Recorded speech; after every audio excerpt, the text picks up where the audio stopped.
ইমামের পিছনে নামাজ যখন আমরা পড়ি, কোনো ব্যক্তি যদি ইমামকে রুকুতে অথবা সেজদাতে পায়, এখন ইমামের পিছনে আমরা যারা শরিক হই, তো শরিক হওয়ার ক্ষেত্রে আমাদের সমাজে অনেক ভুল আছে।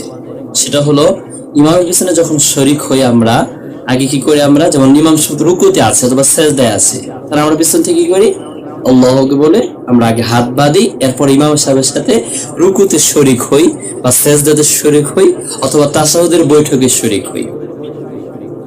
এটা সঠিক নিয়ম নয়। তো সঠিক নিয়ম কোনটা?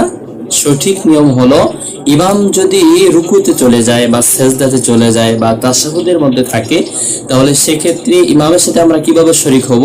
প্রথমে আমরা যারা পিছনে মুসল্লিরা মুক্তাদির, আমরা যারা পিছনে থাকবো, আল্লাহু আকবার বলে হাত ছেড়ে দিব, হাত বাঁধবো না। কারণ প্রথমবার আল্লাহু আকবার বলা ফরজ, কিন্তু হাত বাঁধা ফরজ, হাত বাঁধা হলো সুন্নত।